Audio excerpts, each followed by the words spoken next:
BJP ಹೈಕಮಾಂಡ್ಗೆ ಚಿತ್ರದುರ್ಗ ಅಭ್ಯರ್ಥಿ ಆಯ್ಕೆ ಒಂದು ರೀತಿಯ ಟೆನ್ಷನ್ ತಂದಿದೆ. ಹಾಲಿ ಸಂಸದ ನಾರಾಯಣ ಸ್ವಾಮಿ ಈ ಬಾರಿ ಸ್ಪರ್ಧೆಗೆ ಹಿಂದೇಟ್ ಹಾಕ್ತಾ ಇದ್ದಾರೆ. ಹಾಲಿ ಸಂಸದರೇ ಹಿಂದೇಟ್ ಹಾಕ್ತಾ ಇದ್ದಾರೆ, ಸ್ಪರ್ಧೆ ಮಾಡೋದಿಲ್ಲ ಈ ಬಾರಿ ಅಂತ.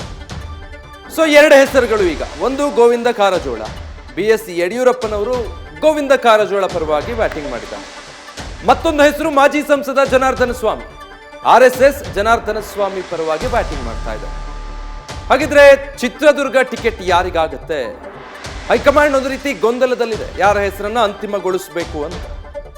ಒಂದಷ್ಟು ಕ್ಷೇತ್ರಗಳಲ್ಲಿ ಹೀಗಿತ್ತು, ಬಗೆಹರಿಸಿಕೊಳ್ತಾ ಬಂದಿದ್ದಾರೆ. ಬಟ್ ಈಗ ಚಿತ್ರದುರ್ಗ ಡೀಟೇಲ್ಸ್ ಕೊಡ್ತಾರೆ ಮಂಜುನಾಥ್, ಲೈವ್ ನಲ್ಲಿ ಜಾಯ್ನ್ ಆಗ್ತಾ ಇದ್ದಾರೆ. ಮಂಜುನಾಥ್, ಒಂದ್ ಕಡೆ BSY ಶಿಫಾರಸ್ಸು, ಮತ್ತೊಂದು ಕಡೆ RSS ನ ಆಯ್ಕೆ, ಯಾವುದು ಅಂತಿಮ ಆಗಬಹುದು ಅನ್ಸುತ್ತೆ? ವಿಜಯ್, ಈಗ ಚಿತ್ರದುರ್ಗ ಕ್ಷೇತ್ರ ಸಾಕಷ್ಟು ಚರ್ಚೆ ಆಗ್ತಿರುವಂಥ ವಿಚಾರ. ಯಾಕಂದರೆ ಈಗಾಗಲೇ BJP 20 ಕ್ಷೇತ್ರಗಳ ಒಂದು ಟಿಕೆಟನ್ನು ಘೋಷಣೆ ಮಾಡಿದ್ರು ಕೂಡ 4 ಕ್ಷೇತ್ರಗಳನ್ನು ಹಾಗೆ ಉಳಿಸ್ಕೊಂಡಿರುವಂಥದ್ದು. ಪ್ರಮುಖವಾಗಿ ಚಿತ್ರದುರ್ಗ ಕ್ಷೇತ್ರದಲ್ಲಿ ಹಾಲಿ ಕೇಂದ್ರ ಸಚಿವರಾಗಿರುವಂಥ ನಾರಾಯಣ ಸ್ವಾಮಿ ಅವರು ಇದ್ದರೂ ಕೂಡ ಅವರು ಎಲ್ಲೋ ಒಂದು ಕಡೆ ಅವರ ವಿರುದ್ಧ ನೆಗೆಟಿವ್ ಒಂದು ಸರ್ವೆ ರಿಪೋರ್ಟ್ ಇದೆ. ಜೊತೆಗೆ ಸ್ವತಃ ಅವರು ಕೇಂದ್ರ ಸರ್ಕಾರದ ವಿರುದ್ಧ ಒಂದಷ್ಟು ಟೀಕೆಗಳನ್ನು ಮಾಡುವಂಥ ಕೆಲಸವನ್ನು ಮಾಡಿದರು. ಹಾಗಾಗಿ ಅವರಿಗೆ ಟಿಕೆಟ್ ಮಿಸ್ ಆಗುತ್ತೆ ಅನ್ನೋ ಒಂದು ಚರ್ಚೆ ಸಾಕಷ್ಟು ವ್ಯಾಪಕವಾಗಿ ನಡೀತಿರುವಂಥದ್ದು. ಹೀಗಾಗಿ ಇಲ್ಲಿ ಯಾರನ್ನ ಅಭ್ಯರ್ಥಿ ಮಾಡಿದ್ರೆ ಸೂಕ್ತ ಅನ್ನೋದ್ರ ಬಗ್ಗೆ ಸಾಕಷ್ಟು ಚರ್ಚೆ BJP ನಾಯಕರಲ್ಲಿ ಆಗ್ತಿರುವಂಥದ್ದು. ಜೊತೆಗೆ RSS ನಾಯಕರು ಕೂಡ ಒಂದಷ್ಟು ಶಿಫಾರಸುಗಳನ್ನು ಕೂಡ ಮಾಡಿರುವಂಥದ್ದು. ಪ್ರಮುಖವಾಗಿ BS ಯಡಿಯೂರಪ್ಪ ಅವರು ತಮ್ಮ ಆಪ್ತರಾಗಿರುವಂಥ ಮಾಜಿ ಲೋಕೋಪಯೋಗಿ ಸಚಿವರಾಗಿದ್ದಂಥ ಗೋವಿಂದ ಕಾರಜೋಳ ಅವ್ರನ್ನ ನಿಲ್ಲಿಸಬೇಕು ಈ ಕ್ಷೇತ್ರಕ್ಕೆ ಅನ್ನೋ ಒಂದು ತೀರ್ಮಾನವನ್ನು ತೆಗೆದುಕೊಂಡಿದ್ದಾರೆ.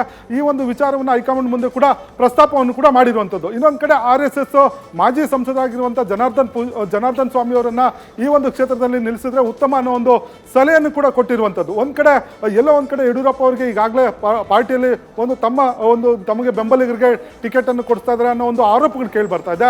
ಹಾಗಾಗಿ ಏನು ಗೋವಿಂದ ಕಾರಜೋಳ ಅವರಿಗೆ ಟಿಕೆಟ್ ಕೊಡಬೇಕೋ ಬೇಡೋ ಅನ್ನೋ ಒಂದು ಗೊಂದಲದಲ್ಲಿ ಹೈಕಮಾಂಡ್ ಇದ್ರೆ, ಇನ್ನೊಂದು ಕಡೆ RSS ನಾಯಕರು ಕೂಡ ಒಂದು ಜನಾರ್ದನ ಸ್ವಾಮಿ ಅವರ ಒಂದು ಹೆಸರನ್ನ ಶಿಫಾರಸ್ ಮಾಡಿದೆ. ಅವ್ರಿಗೆ ಮಾನ್ಯತೆ ಕೊಟ್ಟರು ಕೂಡ ಎಲ್ಲೋ ಒಂದು ಕಡೆ ಇದು RSS ನಾಯಕರಿಗೆ ಒಂದು ಮನ್ನಣೆ ಕೊಟ್ಟರು ಅನ್ನೋ ಪಕ್ಷದ ನಾಯಕರಲ್ಲಿ ಮುಜುಗರ ಆಗುತ್ತೆ ಅನ್ನೋ ಒಂದು ಲೆಕ್ಕಾಚಾರದಲ್ಲಿ ಈಗ BJP ಹೈಕಮಾಂಡ್ ನಾಯಕರಿಗೆ ಒಂದು ತಲೆನೋವಾಗಿರುವಂಥದ್ದು, ಟೆನ್ಷನ್ ಆಗಿರುವಂಥದ್ದು. ಹೀಗಾಗಿ ಇಲ್ಲಿ ಯಾರನ್ನ ನಿಲ್ಲಿಸಬೇಕು ಅನ್ನೋದ್ರ ಬಗ್ಗೆ ಸೂಕ್ತವಾದಂಥ ನಿರ್ಧಾರವನ್ನು ತೆಗೆದುಕೊಳ್ಳೋದಕ್ಕೆ ಇನ್ನೂ ಕೂಡ ಆಗಲಿಲ್ಲ. ಇವತ್ತು ಸಂಜೆ ಏನು ಪ್ರಧಾನಿ ನರೇಂದ್ರ ಮೋದಿ ಅವರ ನೇತೃತ್ವದಲ್ಲಿ ಏನು ಚುನಾವಣಾ ಸಮಿತಿಯ ಒಂದು ಸಭೆ ಇದೆ.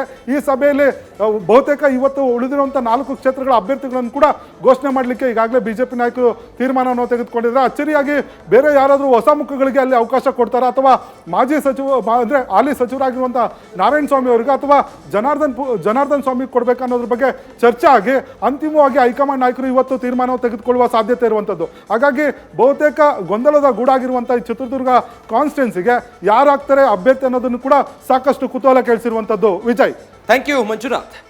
ಸೊ ಆಲ್ಮೋಸ್ಟ್ ಇದುವರೆಗೂ ಕೂಡ ಅಭ್ಯರ್ಥಿಗಳ ಆಯ್ಕೆ ವಿಚಾರದಲ್ಲಿ BSY ಶಿಫಾರಸು ಹೆಚ್ಚಾಗಿ ಅಲ್ಲಿ ಅಕ್ಸೆಪ್ಟ್ ಆಗಿದೆ ಅನ್ನೋದು ಹಲವರ ನಾಯಕರ ಅಸಮಾಧಾನಕ್ಕೂ ಕಾರಣ ಆಗಿದೆ. ಎಲ್ಲವನ್ನೂ ಗಮನದಲ್ಲಿ ಇಟ್ಕೊಳ್ಬೇಕು. ಪ್ರತಿ ಕ್ಷೇತ್ರದಲ್ಲೂ BSY ಸೂಚಿಸಿದವರೇ ಅಭ್ಯರ್ಥಿಗಳಾಗ್ತಿದ್ದಾರೆ ಅನ್ನೋ ಅಭಿಪ್ರಾಯನೂ ಬರಬಾರದು. ಮತ್ತೊಂದು ಕಡೆ RSSಗೆ ಜನಾರ್ದನ ಸ್ವಾಮಿ ಅವರ ಮೇಲೆ ಈ ಬಾರಿ ಗೆಲುವಿನ ವಿಶ್ವಾಸ ಇರೋದ್ರಿಂದ ಅವರ ಹೆಸರನ್ನ ಶಿಫಾರಸು ಮಾಡಿರೋದು. ನೋಡಬೇಕು ಚಿತ್ರದುರ್ಗದಲ್ಲಿ ಅಂತಿಮ ನಿರ್ಧಾರ ಏನಾಗಿರುತ್ತೆ ಅಂತ. ನ್ಯೂಸ್ ಫಸ್ಟ್, ನಿರ್ಭೀತಿಯಿಂದ ನಿಮ್ಮ ಪರವಾಗಿ.